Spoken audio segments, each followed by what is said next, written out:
guys, welcome to the show. I'm delighted to welcome John Mernock to the show today. John, how are you? Hi, Keith. Thanks very much for having me on. Now, John, you're one of the main guys behind the Tolka Park project, the Save Tolka Park project, I should say. When does this start, John? So I say it again, why did it start? Yeah, why and when, basically, yeah. Why, I suppose, is because a group of people got together and wanted to save Tolka Park. In essence, in terms of timing, sometimes it's hard to kind of know why it started when it started. I mean, like from a Shelbourne perspective, Shelbourne fans had formed a protest and following that a boycott at Tolka Park going back, in the deal since 2016, I think it was. So that kind of happened, and since then, there's been a bit of uncertainty about. Hasn't been that much information about the project, about how it's developing. But I think certain things have come to light in terms of the deal now. Seemingly is dependent on the sale of Tolka Park, and that the funds from Tolka Park going towards the Dalymount project, which was something that wasn't in the first deal. The plans with Dalymount have changed in terms of the cost and the capacity of it, the Carnegie Stadium. So, it's making us question the value for money as well. I think also, given the changes there are, there's a new council, there's changes in the FAI, as we know. John Delaney was big behind the initial plans. So, obviously, things have changed since then. There's changes in Shelbourne as well in terms of their board.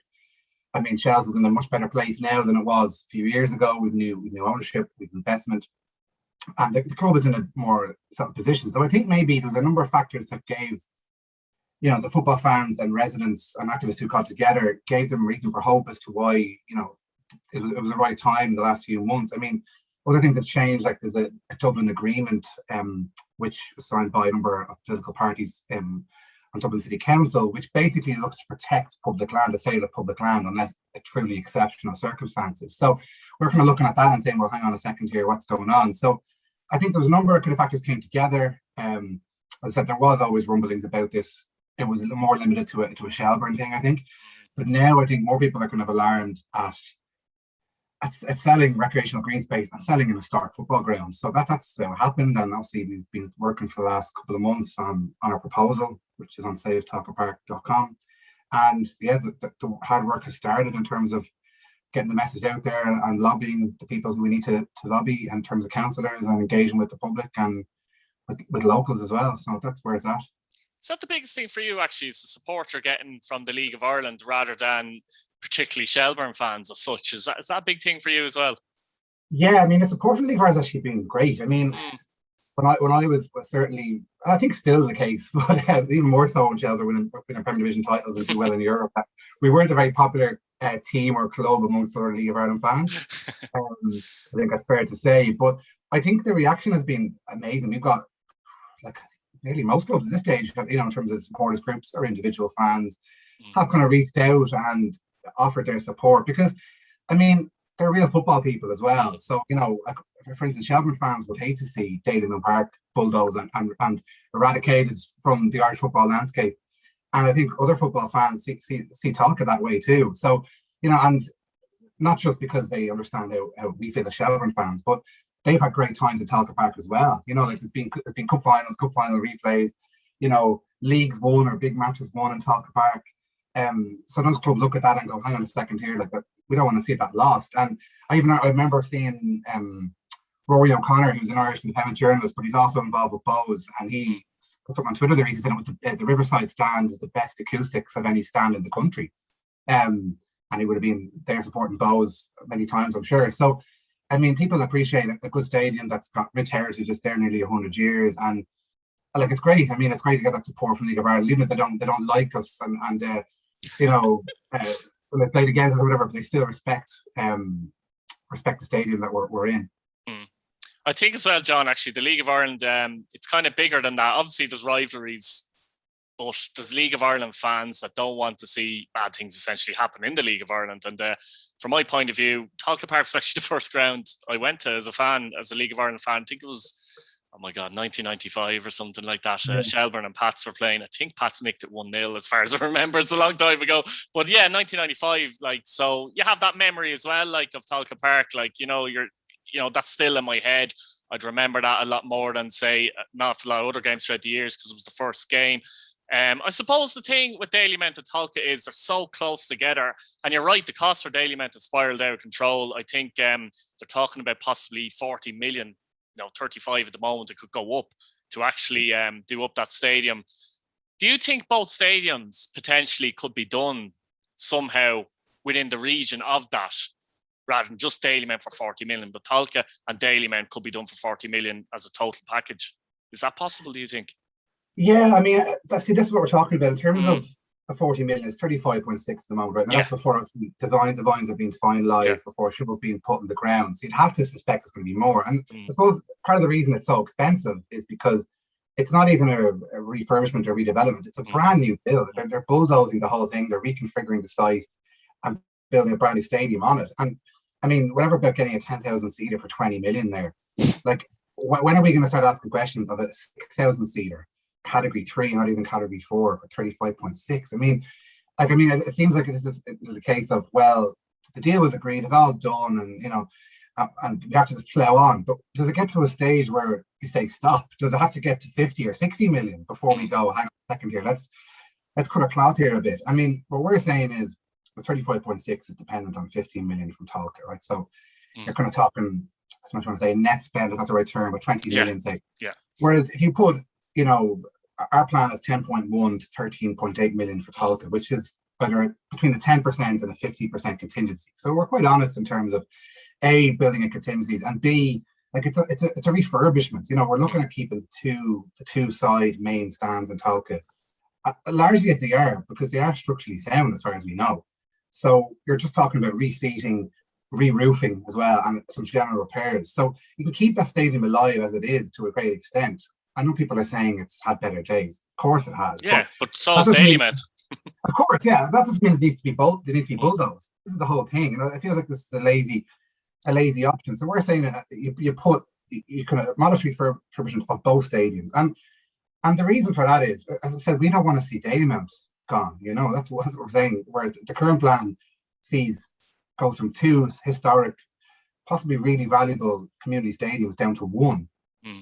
And they serve 2 different areas. I mean, in terms of them being close together, that's mentioned a lot, right? But I mean, Tolka Park and Dalymount Park serve very different communities. They're on different transport lines entirely, despite being close. Like, there is a separation there. So, I mean, we would also see them as assets as opposed to burdens. This is this talk about 2 stadiums close together. How can you justify that? But they're assets, and they're there. They're standing there now. It's not as if we're trying to dream up a pipe dream of something that it could be. They actually are there, although they need work. So also we would look at them as being much more than what they are now. So at the moment they act as League of Ireland football stadiums, and in the case of Shelbourne for the Women's National League side as well. Whereas that really isn't probably enough. I don't think it's enough value for the taxpayer. They are Dublin City Council stadiums, so they are the people stadiums. They should be used more and more benefits. So that's what we're engaging with, like up to 10 at the moment, 10 local clubs, in terms of explaining to them what our vision is for this reimagined Tolka. We put in a hybrid surface, and then it can be used all week round by the likes of Drums and Home Farm, who are original tenants, and they're really on board with our campaign.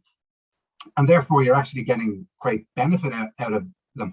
And also you're preserving the history as well, because I mean, it can't just be about nostalgia and 200 years between them or more of heritage. It also needs to have a practical value as well. And we think it actually ticks both boxes by having both stadiums. And we don't need to do this, over the top kind of John Delaney imagined super stadium, but it's a super stadium that only has 6,000 seats anyway, and you only have one of them.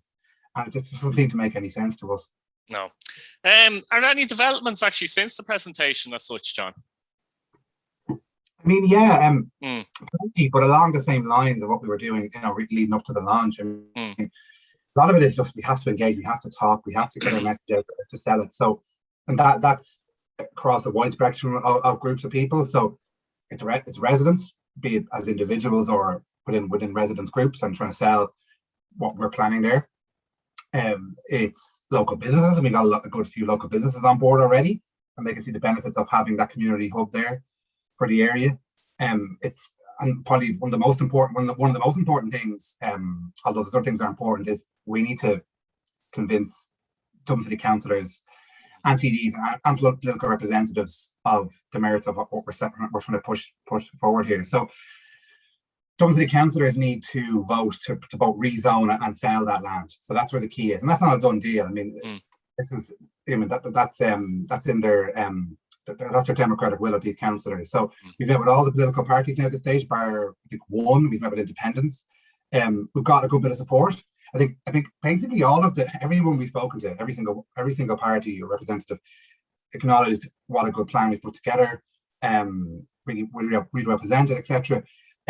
But obviously this is linked to daily amount, and some of them are fairly committed and don't seem for turning in terms of the current plans and the current role for daily amounts. So therefore that means maybe they mightn't be able to support us. But we actually do have a lot of support from within, and they've come out publicly, a lot of these people within Labour, within the Social Democrats, within the independent ranks.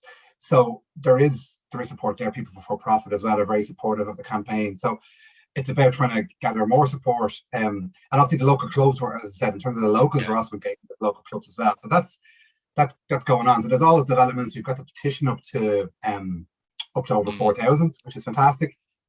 We've got a tool up on the website which basically gives a platform for people to go on and easily send correspondence to their local councillors and TDs, and that's very easy to use. And the numbers for that are going up all the time as well, which is great, and that's kind of putting the pressure on. So there's been a lot of developments and engagement. Like we'd love to speak to Dublin City Council management itself and the FAI, and we think that will happen in due course. We met with Shell's board before the launch as well. So there's a lot of talking, there's a lot of getting in the media, sending their messages. We've been in the print media, podcasts, videos like yourselves, and other means of media, just trying to get a message out there. So there's a lot of work going on, and it's going to stop anytime soon anyway. The Shelbourne board actually said anything, or what's your sense from the Shelbourne board, I suppose? Yeah, I mean, we met with the club prior to the launch, and we set out what our proposal was. I think essentially they're saying no comment. They've been asked by numerous media outlets who've been running newspaper articles, and they said no comment, good, bad, or indifferent. So, I mean, Shell's, I think, I don't want to speak. It's hard to speak for the Shell's board as well. I don't want to get into that position. But all I can give is my sense, and my sense is that they feel that they're tied in to this deal that was agreed years ago. I said with John Delaney's FAI, with the council. Bearing in mind that the council itself has actually obviously changed over that time as well, and all your things that have changed in terms of the deal. So, I mean, obviously, our position more is about changing the position of Dublin City Council primarily. That's our main focus, as well as the FAI and as well as obviously the football clubs involved too. So that is one important thing to say. But we're trying to show everybody that we think there's another way forward here, and that includes obviously Shelbourne. And if we can show that there's another path there, and that the councillors, I suppose, if they hopefully reject the sale and rezoning of the land, that will open the door to Shelbourne being able to maybe publicly come behind. Because I mean, I think it's fair to say, I'm not disclosing any secrets here. Shelbourne board, a lot of them have spoken openly over the last few years that if there was another option, they would love to stay in Tolka Park. So we're trying to show we think there is another option. But I think our primary focus in terms of persuasion is on Dublin City Council ultimately. But as I said, there's a lot has changed. I mean, in terms of the composition of the board and also just the public narrative around public land for public use, which is an integral part of our campaign, and sustainable development of communities and retention of green space, which we've kind of learned through COVID is probably more important than ever. So I think as well as a lot of the kind of political maneuverings and all the other changes and the daily and costings and all those different things that have altered in the last few years, it's also the public mood, and therefore we hope we can get to a position where Shelbourne don't feel as bound and in a locked in to the deal. As I said, it's changed a lot since they initially signed up to it. So we think that there's scope to look for another option. Yeah, and if the worst comes to the worst, obviously it's likely to be sold for housing in that area as well. Is that even feasible, actually? Because I know there can be flooding problems in around there and that. Yeah, I mean, there has been a good bit of work done on it. We did look at it. There's been a good bit of work done on the flooding and flood protection in the last few years. That has been done. I mean, there's possibly still a risk there to an extent. I mean, there's a housing that could go in there. I mean, as you said, well, what if it's public housing, and obviously we'd welcome public housing as opposed to unaffordable housing and it's going to private developers and that kind of thing. But the thing is that the funding model for Dalymount is reliant on the sale of Tolka Park to private developers. So it's not realistic that it could be public housing and then that funding, that 50 million of funding would still be there for the Dalymount Park new build. So that is a question. So how that would, if Tolka Park is saved and how it's used obviously is a different matter. But I mean, I just don't think it's realistic for it to say, oh, it's going to be public housing anyway, because it's dependent. Dalymount is dependent on those funds. Bohemians, what do they think? Do you know, is there any news coming out of them about this? Or yeah, I mean, we haven't engaged with them yet. To be honest, we haven't. I don't think we've seen any public utterances yet. As far as nobody's actually spoken out from Bohemians, haven't they? Not either about this. There's been nothing. I don't think. Yeah, I don't think in an official capacity, as far as I know. I mean, look, ultimately, we think. I think it's obvious everybody who observes Ireland, whatever, that polls are very strong on social issues. So they've done some great work there. They've a slogan which you would have heard about being for the many, not for the few. So yeah, I mean, we would like to think that what we're proposing is in line with those values. And I mean, ultimately, we would hate to see Dalymount Park eradicated from Irish football history. Like that would be horrendous, you know. So we'd like to think that those fans would feel the same about Tolka Park, and I don't see why they wouldn't. Obviously, they have their own plans for their own stadium, and it's a very ambitious. As I said, it's a full demolition, it's a full new build. Hence, why part of the reason it's very expensive. But yeah, we would say that we would hope that a lot of those people would see that, you know, in terms of we're looking to use public land for public use. We're trying to preserve our football heritage and history, and obviously the community aspects we have as part of our project too, which is for use by the local clubs, and then the community centre at the community hub at the Drumcondra end and what that could offer. So we think a lot of what we're proposing is in line with the values of both. So then, therefore, they might acknowledge that. But look, they want their own stadium as well, and maybe they feel they've got agreement to have it done to a certain spec. But we're just saying, look, a lot has changed since that was agreed, and we'd like for that to be just re-examined and see, well, what is this value for money? And that's the argument that we're making. Yeah, I think it's fair enough, because I think I'd put it to a lot of Bows fans, how would you feel if the shoe was, let's say, was on the other foot, so to speak, and it was the other way around? You know what I mean? You had to move, say, to Tolka Park and share with Shelbourne as such, and Dalymount was the one that was going to get demolished or rezoned for housing or whatever, you know yourself. So, you know, I know they're eager to get their new stadium done. That's probably a lot to do as well, to be honest with you, and just get it done. But before this even came into play, I had thoughts of surely there's a way they can keep Tolka Park and Dalymount Park, like, you know. So, yeah, what are your thoughts on that, I suppose? Like, yeah, I mean, that's what we're saying, and I mean, like this wasn't part of the original deal. It's kind of easy to get that, but it wasn't actually the Dalymount project, should we call it, wasn't dependent on the sale of Tolka Park and that funding. That wasn't actually part of it initially. So, I mean, we, as I said, it's going the modest route of the. I mean, obviously, in some ways you might like everything new and shiny and completely perfect, but that's an ideal world. And people say we're not being realistic. We actually think we're the ones being very realistic and saying, let's not spend mad amount of money on one stadium where we lose half of all the benefit there. Reduced capacity is another one as well. Yeah, we're not seeing the value for it. Yeah. So I mean, if you do a modest refurbishment of both, that's what we're trying to say.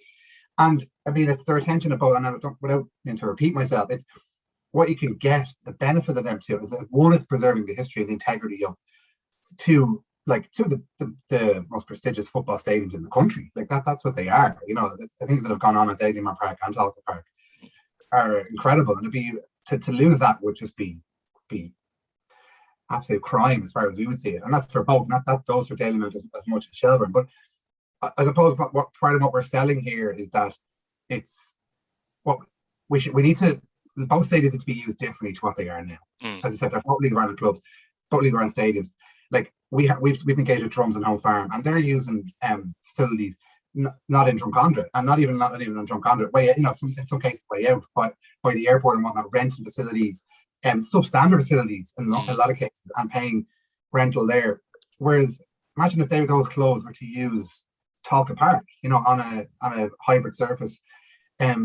I mean, what would that do for the young adults and young kids as well, and for young girls and women? I mean, we part of our worries with just having the one stadium that's another point, yeah, is the women's national league team. I mean, and that's really important. I mean, Shells are very proud of Shelbourne in terms of their position with the women's national league. We dropped they're now all under the Shelbourne FC umbrella. There's no distinction there in terms of the club or the brand that they play under. The Shells women play in Tolka Park. Now, those women's national league side generally don't play in Daleyman Park.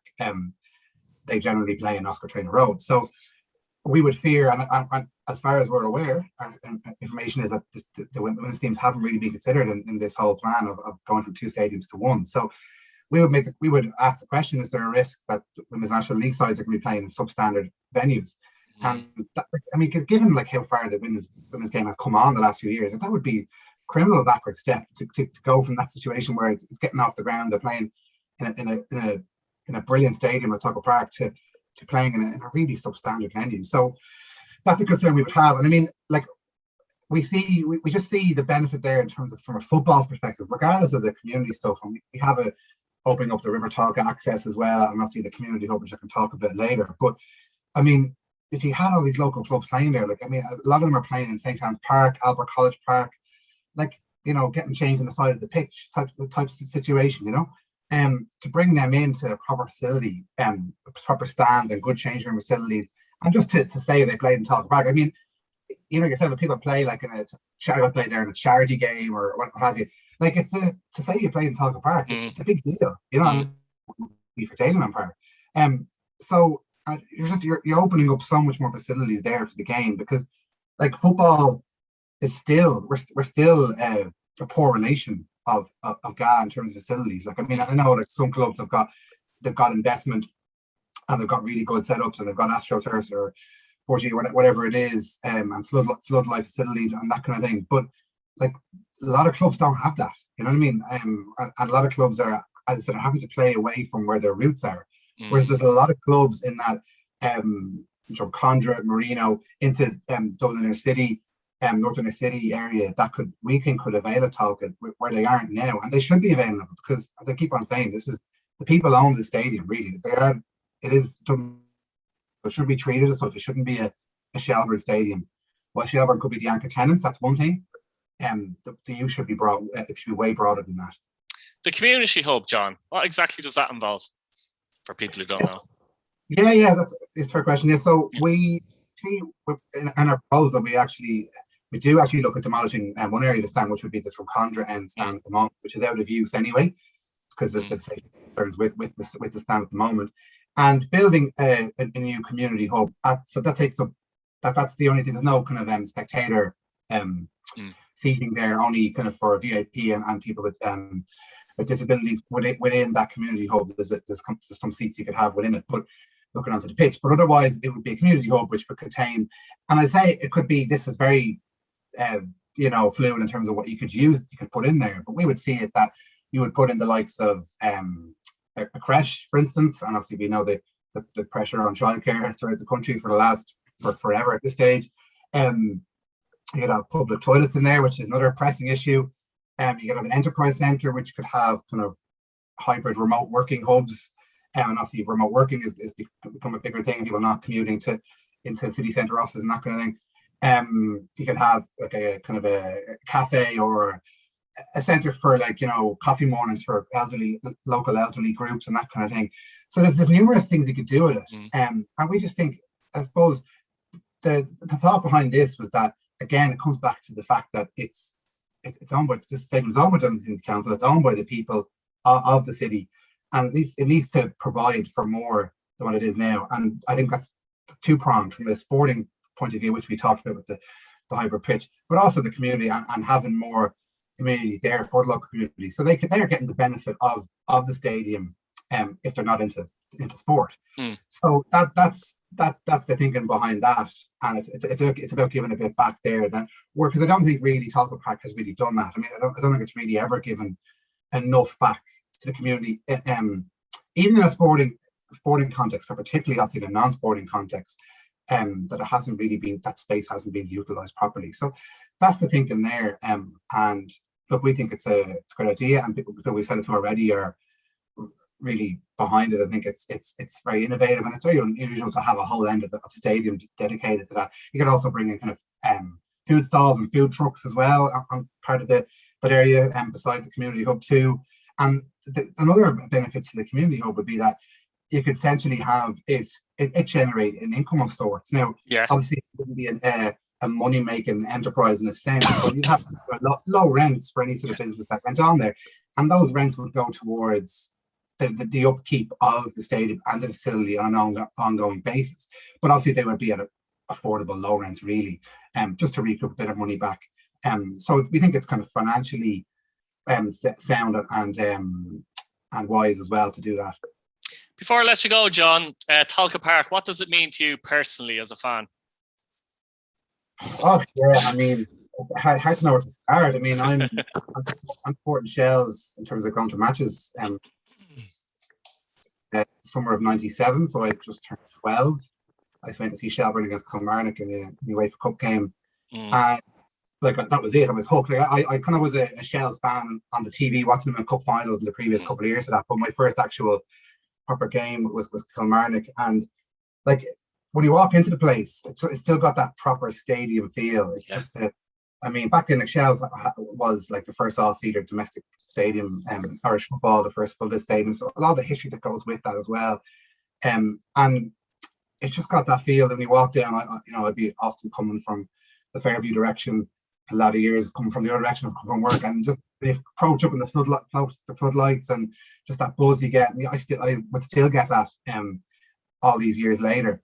I mean, it's had some of the biggest low points in my, like, it sounds dramatic, but in your life almost. I know that I've been through more serious kind of real life stuff, shall we say, but from a football perspective, I mean, like, seeing Shells denied promotion and stoppage time by Limerick in Tolka Park, devastating, and then to go from that to the scenes last year and the field when we were celebrating our success again against Limerick, going up when we went up to the Premier again a couple of years ago now.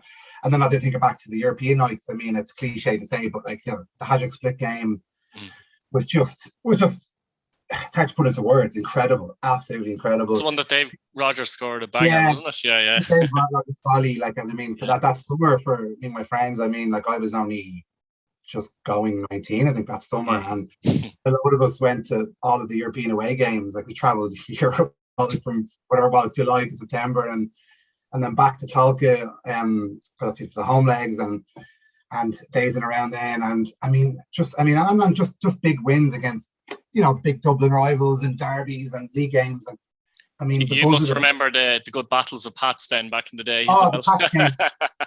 They're some of my first memories. Like I was very young at that stage. I was only, as I said, like 12, 13. I'm like, but like Tolka was absolutely heaving, on the Pack Riverside with Pats fans. And the Pats fans loved those times as well, I mean, it's just incredible. And like, I've started now I haven't got kids myself, but I started to bring my nephews to some away games and some home games as well. And like, to see the excitement in their faces, and that's what I was like when I started going when I was 12. And obviously, I'm 35 now, and still that's so special to me. But I mean, obviously for me, it's the only stadium I know.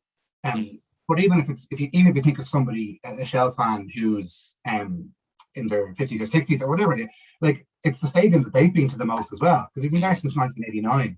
So, whatever that is, that's 32 years. So, like, anyone who started supporting Shelbourne or younger, like, that's the stadium they've most likely been to more than any other.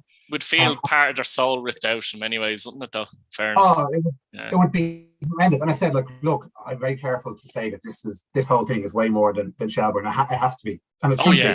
Yeah, absolutely. But that doesn't take away. I mean, we can't get away from the fact that Tolka Park is special to Shelbourne fans probably more than most. And obviously people reminisce on drums. I mean, and even in the sense, it's kind of my dad isn't like, he's never been interested in Shelbourne. I kind of fell into Shelbourne by mistake in a weird way. But my dad grew up in Ballybock, and my mum actually grew up on Richmond Road. And my dad would have had great memories coming to see drums in the 60s. So even to him, like, even though Shelbourne to him doesn't mean that, other than being an important part of my life, he thinks he's really actually kind of upset with the prospect of it being bulldozed, because even for him as a going to see Drum in the 60s. He just thinks, how could you get rid of that? I mean, we're not talking about building something and it's this kind of overly ambitious and unrealistic plan. All we're talking about keeping something that's already there. You know what I mean? We're just looking to preserve what we already have. And like all the difficulties of building things in this country over the years, and then we have something built and we're looking to knock it down. Yeah, I know it needs a bit of a spruce up, but I mean, it would be for Shells. I think some League of Ireland fans, a lot of them appreciate what Tolka is, not just from a Shelbourne perspective, but I think some of them say, Shells only there since 1989. Why is it such a big deal? And I just can't. Like, football was first played there in 1924. I talk about drums in the 40s, 50s, 60s. I mean, and as I said to most Shelbourne fans, that's their home. You know, and also there's just the appreciation of what it was before Shelbourne was there as well, and we appreciate that. So, I mean, to see it knocked down, I can't even contemplate it at the moment, in a sense. That's why we're doing what we're doing to prevent that happening. If it does get to that, I shudder to think what that means for both Shelbourne and the soul of North Dublin football. I mean, John Giles refers to Tolka as his spiritual home in his autobiography. I mean, it's just pausing that for a second. This is John Giles, you know, what he's achieved in the game as an Ireland international over at Leeds in the UK, you know, one of our greatest ever sports people. And he talks about Tolka Park as his spiritual home. I mean, if that's not reason to keep it alone, I don't know what is, really, you know. No, that says it all. Look, John, thanks very much for coming on. Really appreciate it. Personally, I hope this goes well for you. I'll be keeping an eye on it. I'll be in support of it anyway, because personally, I want Tolka Park there. I want Dalymount Park there. I've nothing against, you know what I mean? Like, I'm a Pats fan, by the way, but you may have noticed. Look, I've great memories of Tolka Park as well, personally. As well. All those battles back in the 90s, particularly in 2000s with Shelbourne. As I said, my first ever game was at Tolka Park as well. So, but I think most League of Ireland fans are actually supporting this as well. So I hope it goes well, John. Thanks for coming on. Appreciate that, Keith. Thank you very much for your time. Thanks. Thanks so much.